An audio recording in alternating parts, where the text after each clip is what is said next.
हमने इन system of linear equations का solution find करना है by using the inversion method. और इन्वर्जन मेथड में सबसे पहले हम इसको शेप देंगे मैट्रिसेस की। जैसे अब देखिए जो एक्स और वाई के कोफिशिएंट्स हैं, अब इसका एक मैट्रिक्स बना देंगे। 2 -2 आपने सिंबल साथ लिखना है, जो भी अलामत होगी वो साथ हम लिखेंगे कोफिशिएंट्स की। 3 और 2। तो इस तरह से देखिए हमने यहाँ पर ये एक्स के कोफिशिएंट्स लिख दिए और ये हमारे पास वाई के कोफिशिएंट्स हैं। अब यहाँ पे जो वेरिएबल्स इन्वॉल्व हैं, 2 वेरिएबल है हमारे पास, X and Y, and these are equal to what 4 और 6। तो ये आप देख सकते हैं हमने इनको फॉर्म दे दी है मैट्रिसेस की। अब हम इस मैट्रिक्स को कह देंगे दिस इज मैट्रिक्स ए। ये वाला हमारे पास मैट्रिक्स एक्स है इक्वल्स टू, इसको हम नाम दे देते हैं मैट्रिक्स बी। तो आप देखें एक इक्वेशन बन रही है हमारे पास ए एक्स इक्वल्स टू बी। हमें यहाँ से फाइंड करना है एक्स। इसमें जो एक्स और वाई हमारे वेरिएबल्स हैं, हमने इनकी वैल्यू को फाइंड आउट करना होता है। तो हम इस ए को इस तरफ मल्टीप्लाई कर देंगे, मतलब इन्वर्स इसका लेंगे। आप देखें ये लेफ्ट हैंड मल्टीप्लिकेशन हम कर रहे हैं क्योंकि लेफ्ट हैंड के ऊपर लिखा हुआ है ना, एक्स के लेफ्ट हैंड के ऊपर। तो जब हम ए इन्वर्स से मल्टीप्लाई करेंगे तो वो भी बी के लेफ्ट हैंड के ऊपर ही आएगा। तो इसलिए एक्स हमारे पास किसकी इक्वल आ जाता है, ए इन्वर्स इंटू बी। देखें ए इन्वर्स हमने लेफ्ट हैंड पे लिखा है क्योंकि ए हमारे पास यहाँ पर लेफ्ट हैंड पे लिखा हुआ था। इसको आप कह देंगे इक्वेशन नंबर 1। अब यहाँ पे जो हमारे पास प्रॉब्लम है वो ये है कि हमें एक्स की वैल्यू फाइंड करने के लिए हमारे पास ए इन्वर्स होना चाहिए। तो ए इन्वर्स हमारे पास मौजूद नहीं है। ए इन्वर्स हम कैसे फाइंड कर सकते हैं, ए इन्वर्स हम फाइंड कर सकते हैं, बहुत सिंपल सा फार्मूला है हमारे पास, adjoint of A and divided by determinant of A. तो सबसे पहले तो हमें फाइंड करना पड़ता है डिटर्मिनेंट ऑफ ए। अगर ए का डिटर्मिनेंट या ए का जो हमारे पास मक्ता जिसको उर्दू में कहते हैं मक्ता अगर मौजूद होगा तो इसके इन्वर्स हम निकाल सकते हैं। इसका ज़रबी माकूस मुमकिन है। अगर इसका डिटर्मिनेंट 0 आ जाएगा तो हम बता देंगे कि ये हमारे पास एक सिंगुलर मैट्रिक्स है और इसका जो है वो इन्वर्स मुमकिन नहीं है। तो हमारा सोल्यूशन उधर ही स्टॉप हो जाएगा। तो पहले हम फाइंड करते हैं कि डिटर्मिनेंट, अगर डिटर्मिनेंट पॉसिबल हुआ तो हम आगे बढ़ेंगे, अदरवाइज हमारा सोल्यूशन इधर ही स्टॉप हो जाएगा।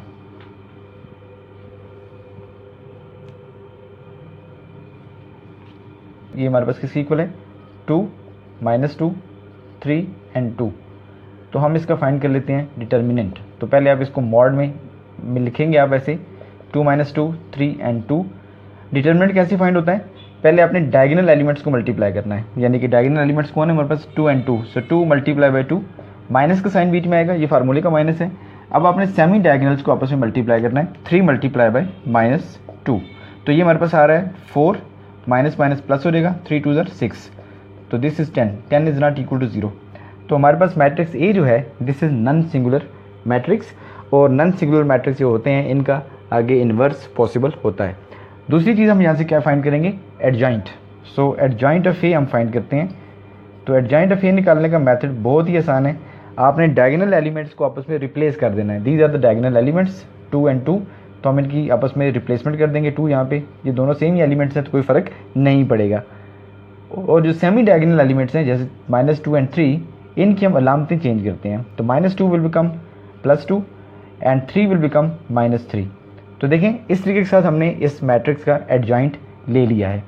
अब हम इन्वर्स निकालने के लिए क्या करते हैं, किन दोनों को डिवाइड करते हैं। एडजॉइंट ऑफ ए न्यूमरेटर में होगा और उसका डिटर्मिनेंट जो है वो डिनोमिनेटर में। तो इससे हमें क्या मिल जाएगा, ए इन्वर्स। फिर हम ए इन्वर्स को बी से मल्टीप्लाई करेंगे तो हमें एक्स और वाई की वैल्यूज़ मिल जाएंगी। इन्वर्स का फार्मूला हमारे पास क्या था जनाब, adjoint of A divided by A का डिटर्मिनेंट।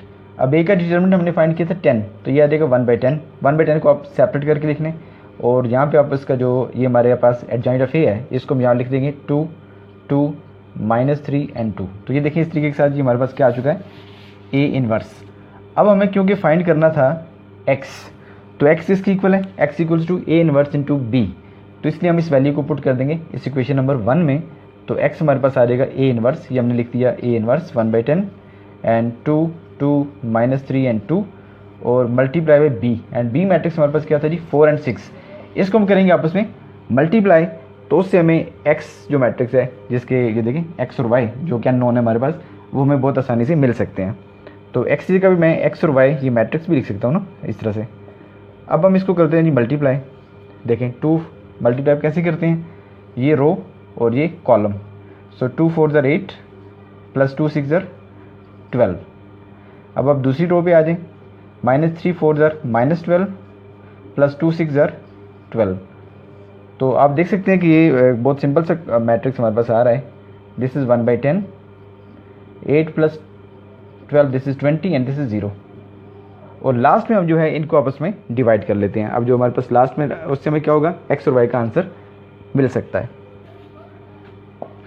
तो अब 10 से हम इसको डिवाइड कर लेते हैं, तो ये हमारे पास आ जाएगा 20/10 एंड 0/10। आपने ये डिवीजन बिल्कुल एंड में जाके करनी होती है, ताकि आपको फाइनल स्टेप के ऊपर ये डिवीजन आप करें, ताकि आपको एक्स और वाई की वैल्यू बहुत आसानी से वहाँ से मिल सके। तो देखें 20/10 का आंसर 2 आ जाएगा और ये 0 ही रहेगा। तो ये हमारे पास आ रहा है एक्स और वाई का आंसर। जो पहला आंसर है आपके पास वो एक्स का है, जो दूसरा आंसर हमारे पास वो वाई का है। तो सोल्यूशन सेट हमारे पास क्या आ जाएगा, X Y equals to, X हमारे पास क्या है जी 2 एंड वाई इज़ 0। तो ये हमारे पास इसका सोल्यूशन सेट आ चुका है। Exercise 1.6 question number 1 part 2। यहाँ पर हमने इस दिए गए सिस्टम ऑफ लीनियर इक्वेशन को सॉल्व करना है by using the matrix inversion method. तो आप जानते हैं कि वैल्यू ऑफ एक्स और वाई हम फाइंड कर सकते हैं। इसके लिए हमारे पास दो मेथड्स मैट्रिसेस में अवेलेबल हैं। एक होता है आपके पास मैट्रिक्स इन्वर्जन मेथड और दूसरा हमारे पास होता है क्रैमर रूल। तो पहले हम एक्स और वाई की वैल्यू फाइंड करेंगे मैट्रिक्स इन्वर्जन मेथड को इस्तेमाल करके। तो सबसे पहले आपने क्या काम करना है कि आपने इनको मैट्रिसेस की फॉर्म में लेके आना है। तो मैट्रिक्स आप कैसे बनाते हैं, सबसे पहले आपके पास कोफिशिएंट्स का मैट्रिक्स बनेगा। जैसे आप देखें यहाँ पे आपके पास कोफिशिएंट 2 है, तो ये यहाँ पे x से पहली जो आपके पास कॉलम बनता है इसमें आप x के जो कोफिशिएंट्स है वो लिखते हैं। सेकंड जो आपके पास इक्वेशन है इसमें x का जो कोफिशिएंट है दिस इज 6। सिमिलरली यहाँ पे y के आपके पास कोफिशिएंट्स आ जाएंगे। यहाँ पे y का कोफिशिएंट 1 है और सेकंड इक्वेशन में y का जो आपके पास कोफिशिएंट है दिस इज 5। सेकंड जो आपके पास मैट्रिक्स बनता है इसमें आप वेरिएबल्स लिखते हैं। यहाँ पे हमारे पास दो वेरिएबल्स इन्वॉल्व हैं, first is x and the other one is y equals to. अभी देखिए यहाँ पे 3 और 1 है आपके पास, ये आपके पास सेकंड मैट्रिक्स, यहाँ पे थर्ड मैट्रिक्स बन जाएगा। अब हम इन मैट्रिसेस को लेबल कर लेते हैं। ये हमारे पास मैट्रिक्स ए है या आप इसको एम बी कह सकते हैं। तो for example this is matrix A, ये अननोन मैट्रिक्स है जिसकी वैल्यू हमें मालूम करनी है। तो we will name it as X equals to this matrix and we name it as matrix B. तो ये देखिए आपके पास एक इक्वेशन बन चुकी है ए एक्स इक्वल्स टू बी। इसको हम नंबर 1 कह देते हैं। अब हम देखें हमने यहाँ पे वैल्यू किसकी फाइंड करनी है, हमें फाइंड करनी है वैल्यू ऑफ एक्स। तो यहाँ पर जो लेफ्ट हैंड के ऊपर ए मल्टीप्लाई हो रहा है हम इसको यहाँ से रिमूव कर सकते हैं। कैसे रिमूव कर सकते हैं, देखिए नंबर्स में तो हम बहुत आसानी के साथ, अगर लिखा हो आपके पास 2x इक्वल्स टू 3 है और हमने x की वैल्यू फाइंड करनी है तो हम 2 से डिवाइड करेंगे बोथ द साइड्स, तो x इक्वल्स टू 3/2 ये आंसर आ जाता है। लेकिन क्योंकि ये आपके पास मैट्रिसेस हैं तो मैट्रिसेस में तो हम इसको डिवाइड करने से रहे, तो हम इसको डिवाइड नहीं कर सकेंगे। तो हम क्या करेंगे, हम इसको इसके इन्वर्स से मल्टीप्लाई करेंगे, यानी कि हम ए इन्वर्स से मल्टीप्लाई करेंगे with this matrix A into x. Similarly यहाँ पर क्योंकि हमने लेफ्ट हैंड पे मल्टीप्लाई किया तो यहाँ पर भी लेफ्ट हैंड पे ही मल्टीप्लाई होगा, ए इन्वर्स इंटू बी। इस ऑर्डर का और इस तरतीब का आपने बहुत ख्याल रखना है। आप देख सकते हैं आपके ए इन्वर्स इंटू ए, हम इनको क्योंकि मैट्रिसेस के अंदर एसोसिएटिव प्रॉपर्टी होल्ड करती है तो ए इन्वर्स इंटू ए हम इसको लिख सकते हैं equals to X equals A inverse into B. जब आप जानते हैं कोई भी मैट्रिक्स अपने इन्वर्स से मल्टीप्लाई होता है तो आपके पास आइडेंटिटी आपको आंसर में मिलता है। ये अक्सर ऑब्जेक्टिव में भी आता है क्वेश्चन कि a matrix is multiplied with its inverse, ये इन्वर्स है। तो जब ये अपने इन्वर्स से मल्टीप्लाई होगा तो आपको आंसर में क्या मिलेगा, identity matrix I into X equals to A inverse into B. तो देखिए आइडेंटिटी किसी भी मैट्रिक्स से मल्टीप्लाई हो तो वापस वही आंसर आपके पास आता है, यानी कि आपके पास एक्स आ जाएगा equals to A inverse into B. तो ये हमारे पास अब वो इक्वेशन है जिसको इस्तेमाल करके हम x की वैल्यू फाइंड आउट कर सकते हैं। लेकिन उसके लिए पहले हमें ए इन्वर्स फाइंड करना पड़ेगा, इन्वर्स, क्योंकि यहाँ पर x की वैल्यू हम फाइंड कर रहे हैं by using the inverse method, इसीलिए इसको इन्वर्जन मेथड कहा जाता है।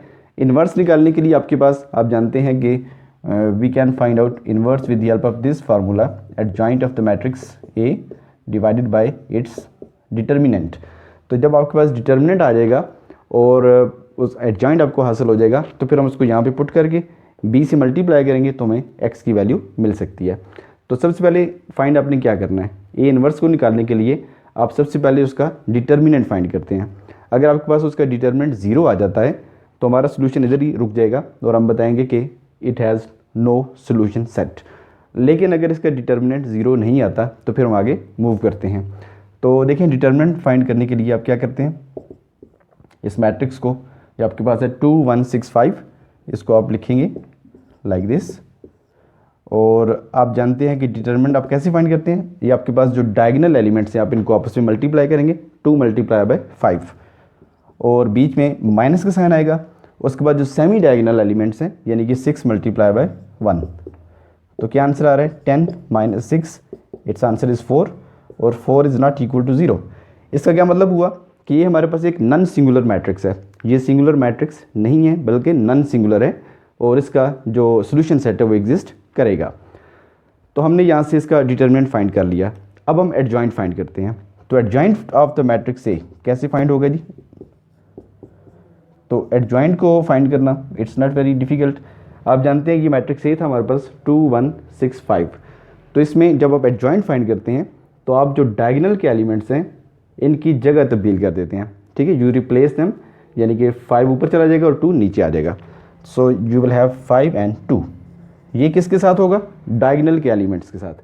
अब जो सेमी डायगोनल एलिमेंट्स हैं ये, ठीक है जी, इसकी आपने साइन चेंज करने हैं।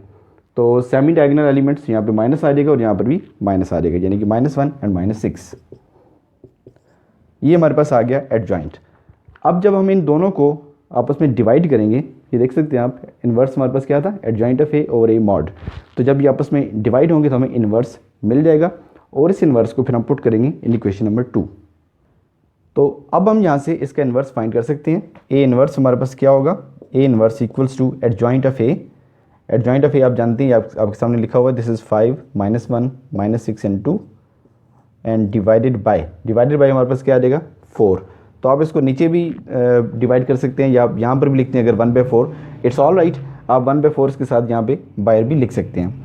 अगर आप यहाँ पर नहीं लिखना चाहते तो आप इसको यहाँ पर फ्रैक्शन लगा के यहाँ पर भी 4 लिख सकते हैं। दोनों तरीक़ों से ये ठीक है, और जहाँ से आपको, जिस तरह से आपको ईजी लगे आप उस तरह से लिख सकते हैं। तो चलें हम इसको यहाँ पे लिख लेते हैं। ये हमारे पास ए इन्वर्स आ चुका है। अब हम इस ए इन्वर्स को पुट करेंगे इन इक्वेशन नंबर 2। तो x की वैल्यू हमारे पास क्या आ जाएगी?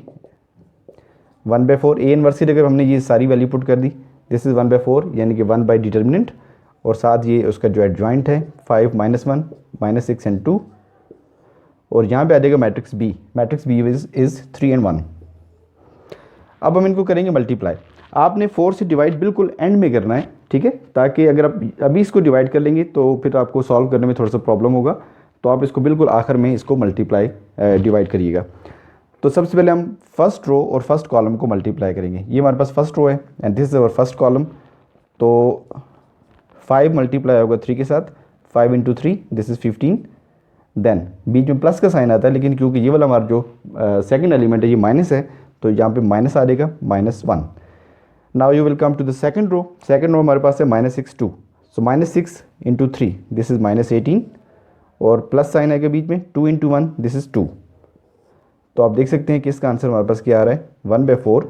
15 - 1 this is 14 and -18 + 2 this will become -16। अब हम इन दोनों वैल्यूज़ को 1/4 से डिवाइड कर देंगे।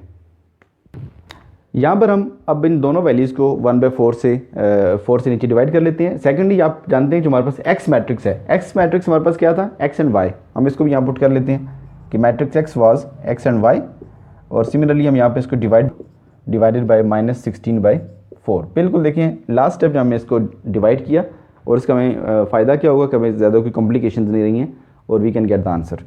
सो this will become 7/2 and the other value is -4। तो यहाँ से आप देख सकते हैं कि आपके पास x और y की इक्वल आ रहा है।